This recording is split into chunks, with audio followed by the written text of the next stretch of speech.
beautiful sunny day in our town. Thank you all for coming. What an honor to have you all here.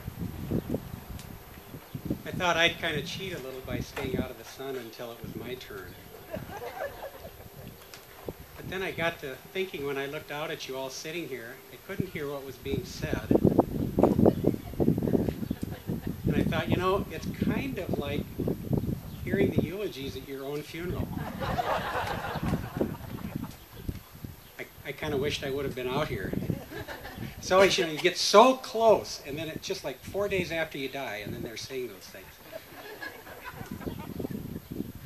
So it's an honor to see you and so many faces of people we love and people who've been important in our lives all these years, and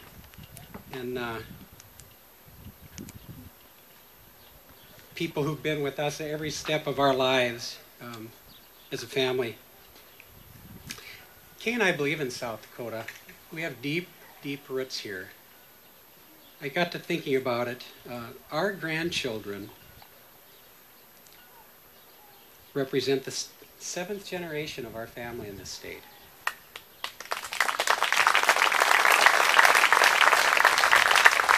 Many of you could say the same thing. Our 4 sons went all through school on these grounds. Like many of you, we know what it's like to send sons and daughters off to war and how it affects the soldiers and their families long after the war ends. So it's fitting that we're gathered here today at this Veterans Memorial that honors those from this community who answered the call to serve.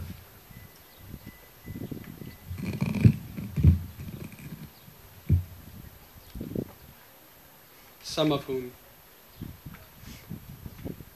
were not able to see our community again after they went away. And their names are enshrined here. And that makes this hallowed ground.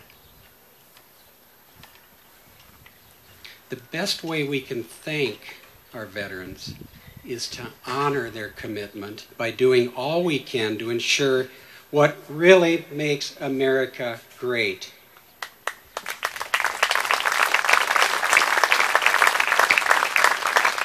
And those are her ideals, enshrined in our founding document, the Declaration of Independence, that all of us are created equal and endowed not by government, but by the Creator, with certain rights that government can't take away, and for which government is formed, that is, to ensure and protect them. Life, liberty, and the pursuit of happiness, best expressed as the right to pursue the American dream.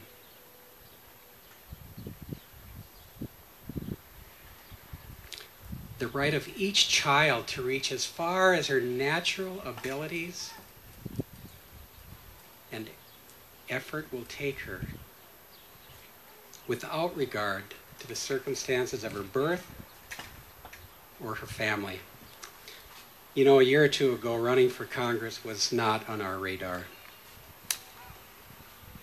But over the past decade from the bench, I have seen the impacts of the lower middle class falling away from the rest of America. And it became clear to me that those problems that led men and women to prison, untreated addiction and mental illness, a lack of access to timely health care, the lack of a diploma, a work ethic, or a decent paying job, multi-generational, dysfunctional poverty, they all have profound impact all across our state, and they affect the budgets at all levels of government. But most of all, they have torn at the economic, social, and moral fabric of our nation. And their greatest victims are the untold millions of our children who live in the shadows of our communities in quiet desperation and without hope.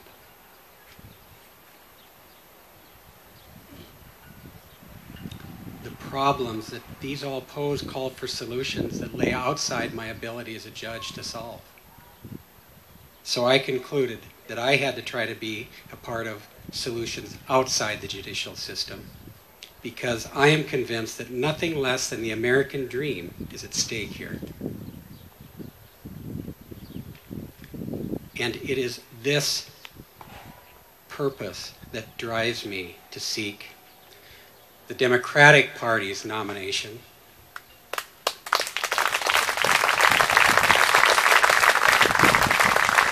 for this state's lone United States House of Representatives seat.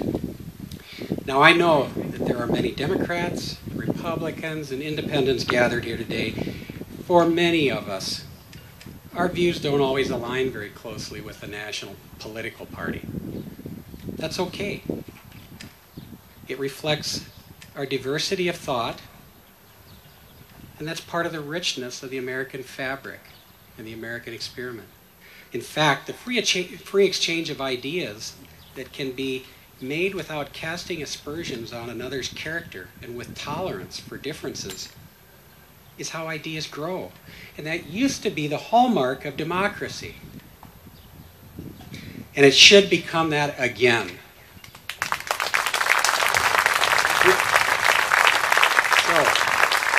So, those who belong to different political parties are not our adversaries, they're our allies. Just as iron sharpens iron, the exchange of ideas sharpens us all. We are, after all, joint heirs to the American experiment in liberty. And we are joint caretakers of that American dream that I've been talking about. We are the joint caretakers. How we do our job here on earth will determine the kind of America we leave for our children and our grandchildren. Now, today in America, there is a dramatic economic chasm between those with exorbitant wealth and those who work a full-time job yet must rely on welfare just to survive. It reminds me of the statistician who put his head in the oven and his feet in the cooler and decided that on average he was feeling okay. This economic divide is caused in no small part by laws that favor the well-off and work against those who make our nation run. Farmers, ranchers, laborers, small business owners.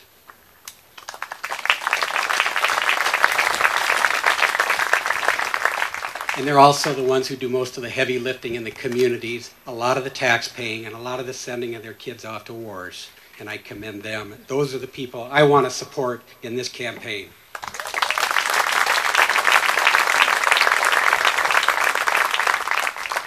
Now, there is something profoundly wrong in a nation when the top 1/10 of 1% owns almost as much wealth as the bottom 90%.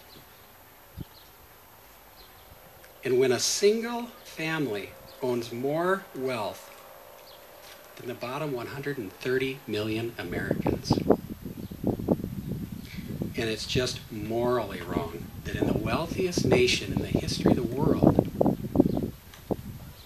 1 in 3 of our children grow up poor.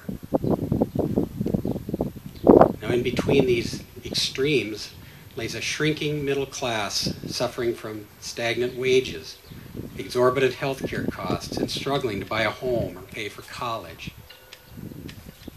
Even though worker productivity has skyrocketed in the last 50 years, the federal minimum wage, in order to equal what it was worth then when I took my first job in Foland's IGA in Kimball, would need to be $11.25. Think about that.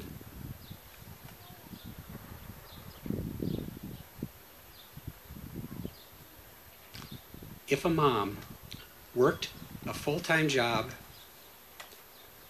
and cared for one child and earned $11 an hour, she would not have to qualify for food stamps to feed herself and her child in this state. She wouldn't be eligible.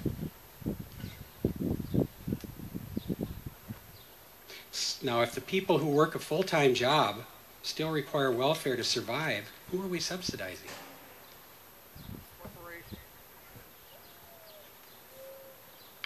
If you send me to Congress, I will work relentlessly to bring fairness to hard-working South Dakotans.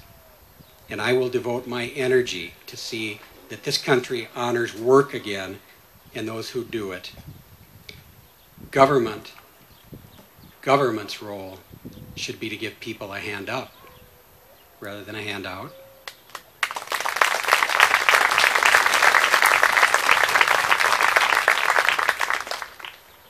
And we need to make an all-out commitment, once again, to encourage and promote a work ethic and the virtues that are necessary to develop it, like personal responsibility, diligence, and perseverance. Because, after all, it's in these virtues that the American dream still holds its vibrancy. That idea that our effort can change our outcomes is something that a lot of kids in difficult homes never learn, and we need to help teach it to them. Dependency on anything, including government aid, is corrosive, and it can lead to generational poverty. So I strongly support requirements for all able-bodied citizens to work who are receiving public assistance. We know that work is ennobling. It models a work ethic for the child, and it's good for the soul. Now, the most pressing problem I saw in the court system was the lack of access to timely mental health and addiction treatment. Most of the people, the vast majority of them that I sent to prison, had no access to it before coming to court. Yet today in South Dakota's prison, right about 90% of those there were assessed on admission with a substance disorder. The vast majority with mental health conditions, without a diploma, and from an impoverished home without a dad. They needed help before they got into trouble. It's not just them. Tens of thousands of Americans fall through the health care coverage cracks, suffering from a lack of timely health care access. This has had a devastating impact on us all. Our jails and prisons have become today's mental hospitals. A recent study says 1 in 6 of the people in our jails in this state has a serious mental illness. And you and I pay for all this in higher county and state taxes and higher medical bills. Just one fact along those lines. Today, Medicaid pays for 1 in every 2 American births. Think about that. Now, while America struggles, Congress wallows. Ever wonder how we got here? Or why we send people to Congress we like, but who don't seem to get much of substance done in their time there? Too many elected officials from both political parties are beholden to special interests instead of our interests.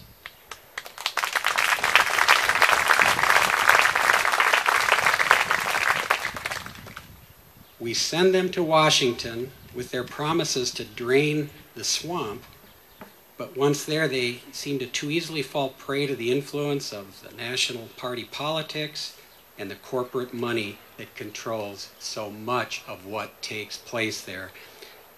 And that corporate and special money interest is what breeds much of the excessive partisanship that characterizes Washington today. It doesn't have to be this way. But we need to send change agents who will refuse to play that game and who will work across the aisles to find common sense solutions to the problems that plague America. I'm especially disturbed by the proposed budget and health care cuts.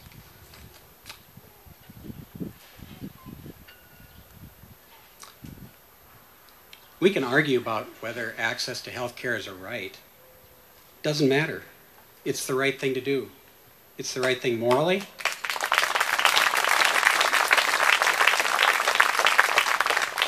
It's the right thing morally that everyone have access to pay what they can for their health care. And it's the right thing economically, as many studies have shown. And the high cost of health care today is really damaging to our South Dakota manufacturing companies and their ability to compete internationally. In fact, Warren Buffett recently told us that it is health care costs rather than corporate taxes that are the chief problem for American competitiveness internationally. He calls employers' high health care costs the tapeworm of American competitiveness around the world. The reality is, nearly everyone gets their health care eventually. And the fact is, we already pay for universal health care in this nation. We pay it in federal taxes, but also at the county, state, and local levels, and in higher premiums and higher health care bills. It's like El Manzo said to Laura about ice in one of the Little House books. He said, "Dear, everyone gets their ice. It's just that the rich get theirs in summer and the poor get theirs in the winter."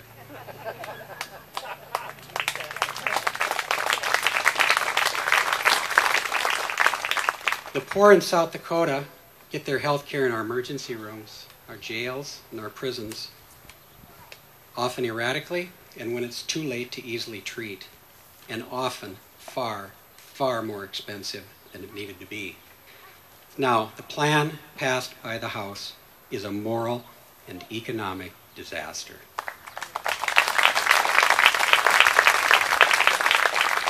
In fact, it's hardly a health care plan so much as a gigantic tax cut that disproportionately benefits the well-off. Under it, the richest Americans get the most benefit of a $1 trillion tax cut, while some 23 million Americans just get cut off from access to health care. I think South Dakotans are entitled to know how their candidates for Congress would have voted on this House bill. So I will tell you how I would have voted had I been there on that day. I would have voted no. And I've shared my reasons. I call on my fellow candidates seeking this seat to share with us all on the record how they would have voted on this monumental legislation.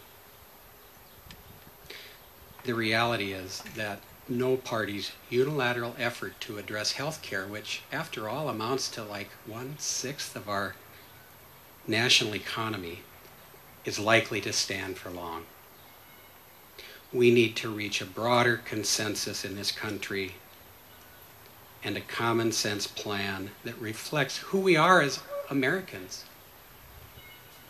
And in my view, that plan must provide timely, affordable health care, not just for some, but for all Americans.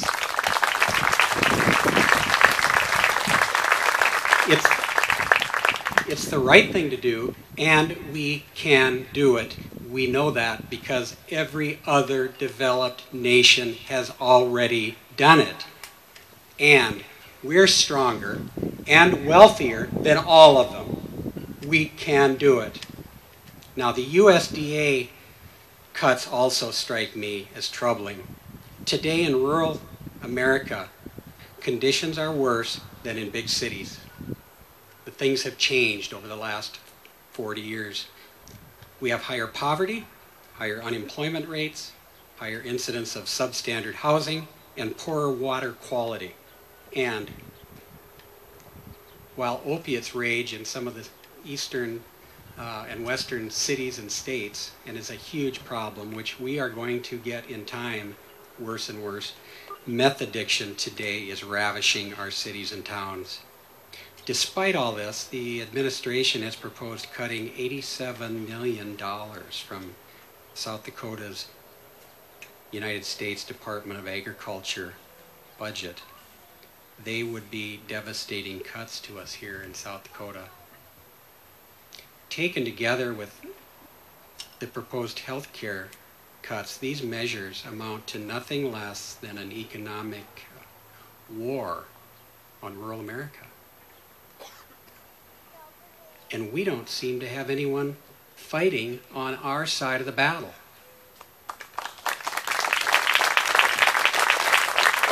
It's time for change. It's time for fresh leadership in both parties nationally. You know, tell you something. I've noticed that just about everyone in Washington today has a lobbyist. That is, everyone but you. You're the only one that doesn't have your lobbyist. I will be your lobbyist.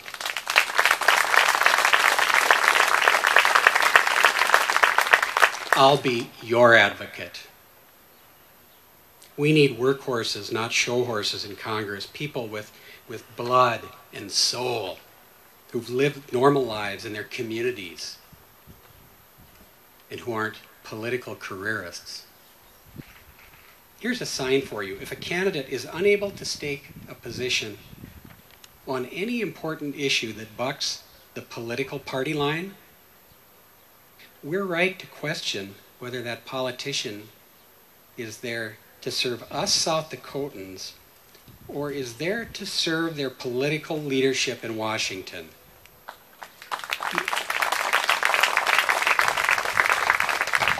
Now, I don't have all the answers. I don't even have half of them.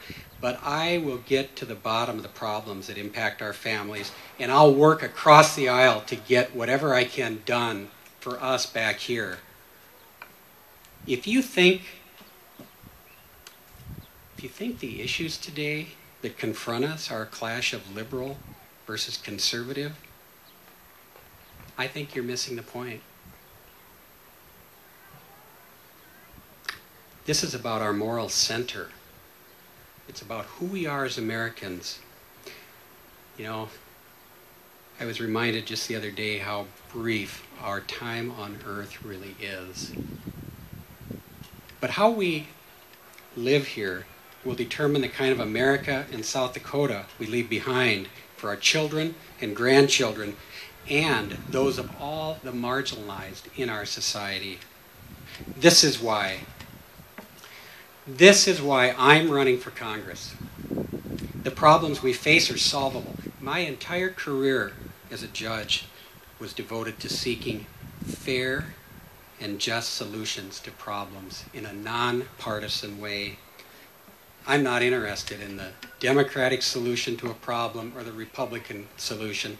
I'm interested in the best solution. No matter who thinks it up, I want to get to it.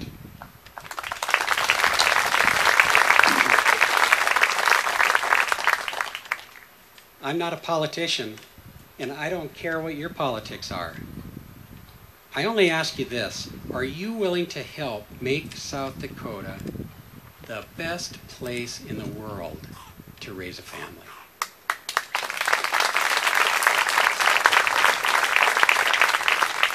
Because if your answer is yes, join me. I don't just invite you. I need your help. I need your support. If we're going to do our part to create a better South Dakota and a better America, that must be our mission. And working together we can achieve it. Thanks, and God bless.